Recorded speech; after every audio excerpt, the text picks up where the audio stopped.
क्या आपने कभी सुना है कि किसी को चांदनी छूने से शरीर पर छाले पड़ जाए, या दूर कहीं धान कूटने की आवाज सुनकर ही हाथों में फफोले निकल आए?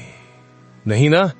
आज राजा धर्मराज की 3 रानियों की ये कहानी आपको हैरान कर देगी। नमस्कार दोस्तों, बेताल 25 की 11वीं कहानी में आपका स्वागत है। आइए सुनते हैं कहानी सबसे अधिक सुकुमार कौन। गौड़ देश में वर्धमान नाम का एक नगर था, जिसमें गुणशेखर नाम का राजा राज करता था। उसके अभय चंद्र नाम का दीवान था।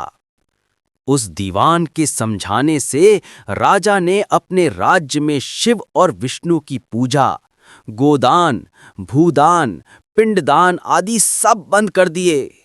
नगर में डोंडी पिटवा दी कि जो कोई ये काम करेगा उसका सब कुछ छीनकर उसे नगर से निकाल दिया जाएगा।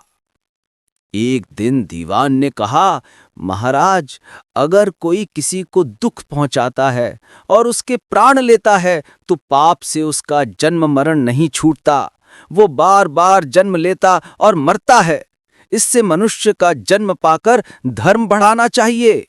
आदमी को हाथी से लेकर चींटी तक सबकी रक्षा करनी चाहिए। जो लोग दूसरों के दुख को नहीं समझते और उन्हें सताते हैं, उनकी इस पृथ्वी पर उम्र घटती जाती है और वो लूले लंगड़े काने बौने होकर जन्म लेते हैं। राजा ने कहा, ठीक है। अब दीवान जैसे कहता राजा वैसे ही करता। दैव योग से एक दिन राजा मर गया। उसकी जगह उसका बेटा धर्मराज गद्दी पर बैठा।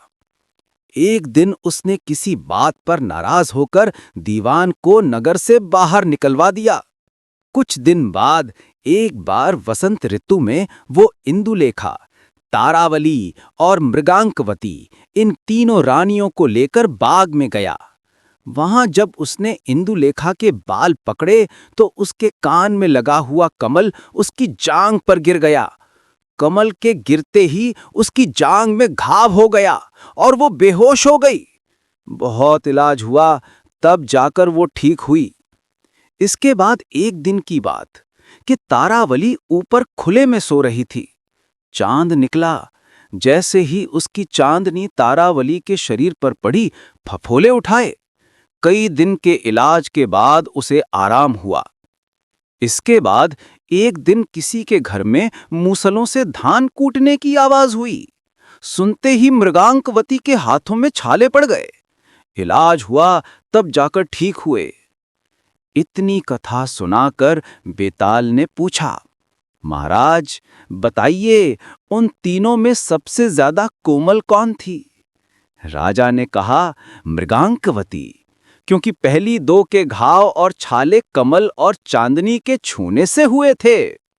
तीसरी ने मूसल को छुआ भी नहीं और छाले पड़ गए, वही सबसे अधिक सुकुमार हुई। राजा के इतना कहते ही बेताल 9-2-11 हो गया।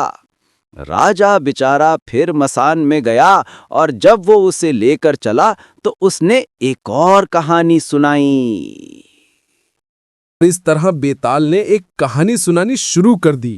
कौन सी नई चुनौती, कौन सा नया सवाल विक्रम के सामने आएगा, ये आप जान पाएंगे हमारी अगली कहानी में। तो बने रहिए हमारे साथ और देखिए बेताल 25 की अगली रोचक दास्तान सिर्फ अगले वीडियो में। दोस्तों, आपको ये सीरीज कैसी लग रही है, इसको कमेंट्स में जरूर बताएं। आपके लाइक और कमेंट्स हमें मोटिवेट करते हैं नए नए इंटरेस्टिंग वीडियो बनाने के लिए।